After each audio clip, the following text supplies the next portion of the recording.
Pioneer academy बर्मानिफ्राय देग्लायनि HS आनजादाव arts स्ट्रीमनिफ्राय 100% आरो science स्ट्रीमनिफ्राय 99.20% उथ्रिसार जानो हादों।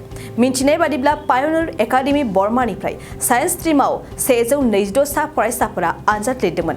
बिनिनो 7 साया स्टार मार्क, 82 साया सेथि मासि, 42 साया नैथि मासि आरो सासेया थामथि मासि मोननो हायो।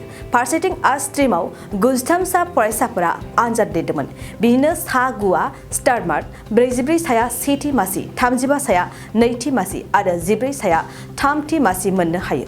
मख'नो गोनांदि पायनियर एकाडेमि बर्मानिफ्राय बे खेबाव जेरै आसा खालामदोंमोन बेखिनिसिम जाफुंसारनो हायाखैब्लाबो जेसेबां नम्बर लानानै उथ्रिनो हादों बेखिनियानो बे बोसोरनि थाखाय थोजासे होनना मिथिहोदों गोरायुं ब्रिशा बसुमतारिया।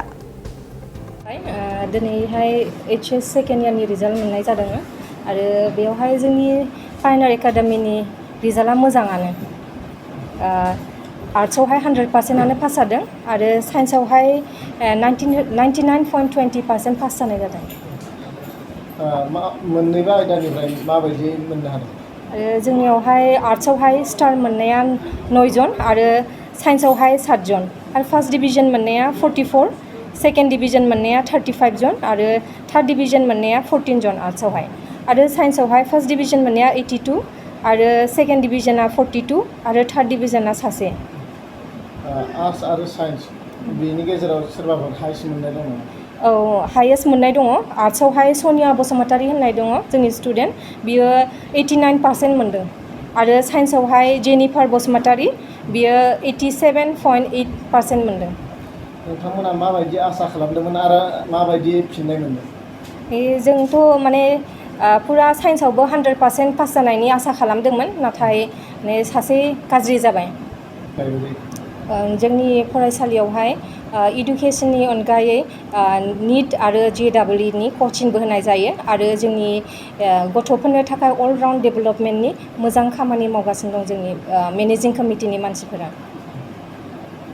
मेडाम, दासिम नोंथांमोननि फरायसालियाव एडमिसना सोलिगासिनो दं?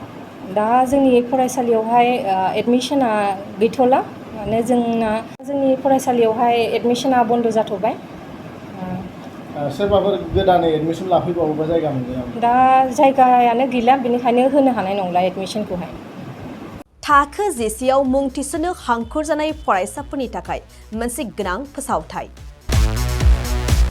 रौता नर्थ इस्ट पाब्लिक फरायसालिया नोंथांमोननो मोनसे गोजोनथाव खौरां लाबोदों।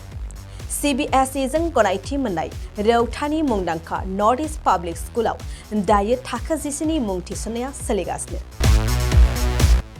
साइन्स आरो आर्ट्स मोन्नैबो स्ट्रीमनि थाखाय रौतानि नर्थ इस्ट पाब्लिक स्कुलाव मुं थिसननाया सोलिगासिनो।